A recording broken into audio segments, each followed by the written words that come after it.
também, né? Não, eu tenho, porque eu não sabia nada disso, eu tô conhecendo agora. E eu nem faço parte da instituição desse nicho aí, mas aí não pôde vir e eu vim, porque até hoje a gente participou de um evento e tal. Então eu não sabia nada disso, mas eu tô achando maravilhoso. Eu tô até pensando já quem que a gente vai pôr nesse negócio. Mas assim, a minha pergunta é o seguinte, desculpa a ignorância, esse consultor, ele vai ser ligado a alguma coisa, alguma agência, um estado, a empresa? E a segunda pergunta você disse que ele vai achar um lugar para a pessoa trabalhar. Então, no caso, ele vai procurar um lugar na empresa ou ele vai desenvolver um trabalho na empresa? Isso que eu não entendi. Isso, na empresa ele prioritariamente a gente deve desenvolver. Desenvolver é criar, desenvolver é você customizar. Então você entra dentro da empresa como consultor e tenta pensar junto com o empresário, enfim, com as pessoas responsáveis, depende do tamanho. O emprego apoiado também ele se pauta, a gente tem pautado o emprego apoiado não necessariamente relacionado intrinsecamente à lei de cotas, porque ontem mesmo eu estava contando hoje no curso da Unileu lá, que eu estou dando lá, que eu falei, ontem mesmo uma empresa lá em São Paulo que produz móveis, com 27 funcionários, me procurou querendo contratar. Na outra semana, uma empresa que também tem 30 e tantos funcionários de cosméticos, falou assim, olha, eu não consigo, ninguém me dá atenção. A Prefeitura de São Paulo não me dá atenção, a instituição, não sei o que, outra agência de mediação, intermediação não me dá atenção, porque eu não preciso, eu sou um pouquinho, eu queria um só, ninguém está me dando atenção. Todo mundo preocupado com a lei, né? E com isso, tanto quem vai conseguir, quem vai, ou como as próprias vezes, pessoas com deficiência, né? A gente fica viciado nisso, né?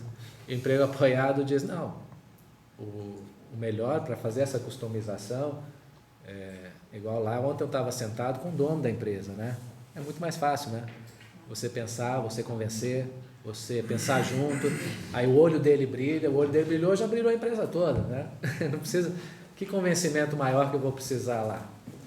Né? Ele já está falando, puxa, que legal, dá para ser isso. Então vamos tentar ver, vamos abrir essas, vem aqui, vamos conversar mais, vem aqui, vamos ver o que dá para fazer, né? E é mais uma oportunidade que se abre, que não tem nada a ver com a lei de cotas necessariamente, né? Então aí a gente pode criar sim situações de trabalho, que aí eu não vou ocupar uma vaga pré-existente, eu também posso ocupar pelo emprego apoiado uma vaga já descrita, já não tem nenhum problema. Mas eu acho que você, pela lógica de você valorizar capacidades, competências e habilidades da pessoa, a customização tem tudo a ver, porque eu pego aquele ponto forte e tento achar funções, tarefas onde ele realmente vai, né, executar e vai ter facilidade, ou já para executar, já sair fazendo, ou para aprender, né, com os apoios necessários. Então, por isso que foi criada essa lógica da customização, para isso, para garantir isso. E é essa que eu falei que às vezes, talvez, dependendo da intensidade, a gente vai precisar de uma legislação que comporte, né, uma flexibilização de horas maior, de menos horas de trabalho, né, por semana, por dia, preservar... Como é que você pretende trabalhar esse arcabouço jurídico, Alexandre? Porque eu acho que um dos grandes impedimentos que existe hoje, desculpa, eu esqueci de apresentar, Ricardo. Ô, Ricardo, prazer, Alexandre, tudo bom? É a própria família que às vezes não deixa a pessoa com deficiência trabalhar com medo de perder o BPC. Né? Então, isso é uma coisa que a gente luta há muitos anos, até foi uma das principais falas sempre do senador Flávio Arnes, no sentido de que o BPC não tem esse vínculo com a questão do emprego, perdê-lo, né? Que você possa recuperá-lo, e eu digo mais, além de recuperá-lo, que você possa ter acesso parcial ao BPC.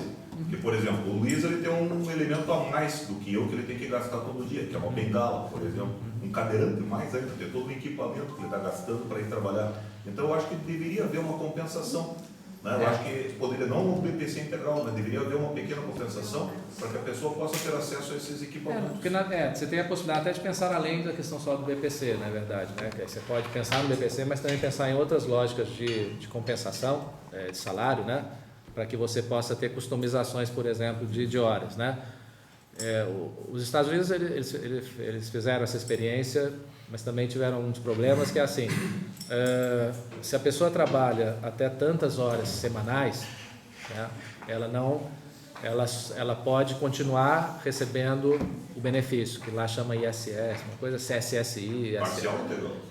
Tem situações integrais, tem situações parciais. Aí o que acontecia? Todo mundo estava só buscando uma situação e eles achavam que tá, agora eu preciso criar alguma situação para também estimular que as pessoas não fiquem presas nisso, né? Que elas possam, inclusive, ter acesso a melhores empregos, melhores trabalhos, né? Porque aí você cria uma lógica geral onde todo mundo se inseriu nela e vai até o extremo dela, mas não ultrapassa e não busca uma coisa melhor, porque tem a limitação. Então você tem experiências internacionais que eu acho que isso eu sempre sugeri que a gente visse isso, porque a gente acha, nos Estados Unidos também tem questões, você tem vários textos e conhecimento produzido com relação a isso, porque eles têm também os benefícios e como que eles vão, e a grande questão que eles colocam é igual que a gente se coloca aqui, como convencer a pessoa, né? E aí tem estratégias, aí eles usam, por exemplo, conselheiros, pessoas com deficiência, conselheiros, que são os conselheiros que vão fazer essa discussão com as outras pessoas com deficiência, a família, a partir das informações que tem com relação a como, então, fazer esse jogo entre ter o benefício, ter o trabalho. E aí eles perceberam que quando eles insistiram, eles colocaram esses conselheiros com deficiência para fazer essa intermediação, teve uma aceitação bem maior do que tinha quando eles estavam fazendo de uma outra maneira. Então também eu acho que a gente olhar para experiências internacionais com relação ao enfrentamento dessa questão pode enriquecer a nossa. Agora, o emprego apoiado. Eu queria que você respondesse, Alexandre. Pode falar. Alexandre? Isso. Aqui no Estatuto fala que é uma associação, né? É uma associação civil, né? De direito privado. Né? Uhum. Então, de que forma, como vai ser a atuação da ANEA no sentido de fazer essa influência não só jurídica e política, né? Se depende de uma aprovação de lei, depende de um pleno, de uma assembleia, de um congresso. Como é que é a atuação da ANEA no sentido de realmente fazer essa mudança, esse ajuste na legislação, que por sua vez vai virar depois um corpo jurídico? Sim. E esse é um dos objetivos principais do surgimento de uma associação, no nosso caso. Mesmo como REA, a gente já participou em muitas discussões, né? A gente, inclusive, isso a nível municipal lá, né? A gente propôs legislação, a gente discutiu com a Secretaria da Pessoa com Deficiência. Esse curso está em parceria, por exemplo, com a Secretaria, né, da Pessoa com Deficiência. A gente participou de uma discussão, a Mara Gabriel, que está com a Lei LBI, né? A Mara, né? Que também, então, enquanto a ANEA, nós participamos de uma discussão com ela para inserir, quer dizer, a forma que está inserido o texto lá sobre emprego apoiado foi uma sugestão nossa, né? Então, a gente pretende... Foi incluído? Sim, foi incluído. Então, isso, né? E nesse ponto a gente está, na verdade, querendo se organizar, né, enquanto uma grande associação. E aí a gente, você viu aí... Mas depende do apoio parlamentar, né? Não, sim, vai depender disso, lógico, mas a gente quer fazer uma associação que junte todos os atores do emprego apoiado, e aí a gente tem condições de fazer um trabalho como uma referência, né? Na verdade, a ANEA ser a grande referência de emprego apoiado, ser reconhecido pelas empresas, ser reconhecido pelos pares, pelos consultores, como uma referência. Eu acho que já existe também essa referência enquanto, né, enquanto governo, enquanto os órgãos públicos também, que já vêm como uma referência. Eu acho que é levar essa discussão, é fazer pressão, mobilizar outras pessoas e mobilizar empresas. Então a gente aqui pretende ter não só usuários de emprego apoiado, seus familiares, empresas como associados, consultores como associados, instituições como associados, apoiadores em geral como associados. Então fazer uma lógica diferente do que normalmente se faz aqui, aí para ter uma associação com bastante força, né? Inclusive porque a ideia é que a própria associação tenha seus próprios recursos, advindos de todos esses associados, e que a gente possa aí sim efetuar essa discussão, enfrentar essa discussão de igual para igual, né? E tentando conversar com os congressistas, conversar, né, com o executivo, propor situações a partir da nossa experiência, né? Eu acho que é fortalecer. A partir da ação. Isso. Não é uma coisa que vai começar a acontecer, não. Já está acontecendo. Já está acontecendo. Já tem. É consolidar. Existem muitos consultores. Exatamente, é a gente tentar fazer com que a associação tenha... estender esse assunto, não, a questão política, para mim, legislativa, eu acho que é o calo da inclusão, né? Sim, com certeza. Até nós estamos tentando, aqui em Curitiba, já faz algum tempo, trazer aquela ideia maravilhosa que a Mara Gabrilli levou quando era vereadora lá de São Paulo, que eram as rotas estratégicas. Né? Então, mas só que num aspecto muito mais amplo, muito mais geral, porque isso é uma briga que vem travando já há algum tempo, não a nível de Curitiba, a nível do Brasil, é o doutor Roberto Vanderlei Nogueira, não sei se conhece, o juiz federal lá do Pernambuco, nos dando esse embasamento jurídico para essa luta, porque a calçada é definida na Código de Trânsito Brasileiro como parte da via.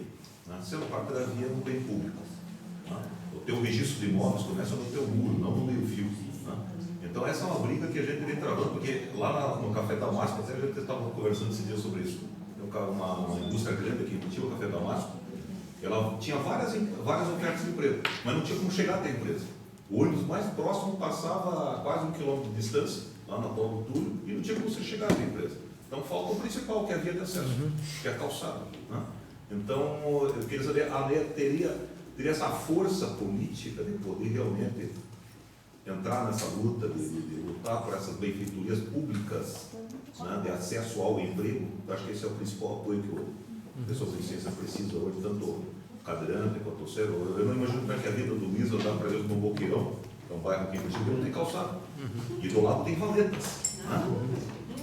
As valetas. Né? Então ele tem que estar equilibrando entre o antipó e a valeta. Né? Então, se tivesse uma calçada, acho que seria o roteiro básico. Né? O primeiro ponto de acesso é a questão da calçada.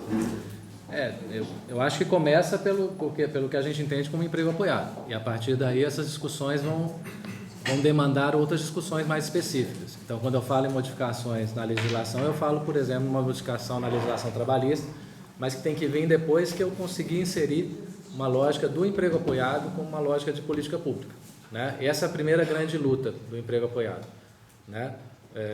E a ANEA e a REA antiga e a ANEA encampa essa luta, que é assim, a gente só vai ter a solução para a inclusão no mercado de trabalho de grande parte da população, não só com deficiência, mas em outras condições, né, de situação mais de incapacidade, se eu tiver uma política pública de emprego apoiado, igual você já tem, isso você tem modelos lá fora. Né? Aí definir o que é emprego apoiado, quem é um usuário do emprego apoiado, sabe? O que é esse consultor em emprego apoiado, enfim, criar condições para aí sim municípios, estados consigam implementar programas. Então, São Paulo quer implementar um programa, Curitiba quer implementar um programa de emprego apoiado e vai ter diretriz para isso. E aí sim a gente vai fazer como as outras associações fizeram, que é influenciar mesmo, batalhar, influenciar, e eu acho que como outras associações fazem. A gente tem condições, a gente pode, na verdade, eu digo, os próprios usuários, né, e os familiares e todos os interessados nisso, é um grupo, porque o emprego apoiado não é para todo mundo com deficiência. O emprego apoiado faz um recorte. Né? Ele está dizendo para a política pública assim, tem um grupo que está excluído dos excluídos. Tá? É isso. Então, vai ter um grupo majoritário, até grande, imenso, que hoje nem é considerado empregável. Muitas vezes pelas próprias pessoas com deficiência, pelas próprias instituições que atendem. Tá? Então, a gente vai mais fundo na questão. E aí, ao trazer essa questão para a política pública, aí as outras coisas vêm junto.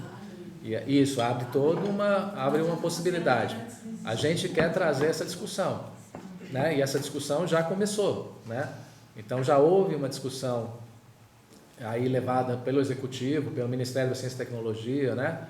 Em parceria na época com o ITS, que trouxe, a gente discutiu e sugeriu toda uma questão legal, né? Com embasamento legal para o Ministério, para o Executivo poder mandar aí para o Legislativo, né? Não sei em que pé que está, mas só para te mostrar como a gente já caminhou, tem caminhado e vai continuar caminhando.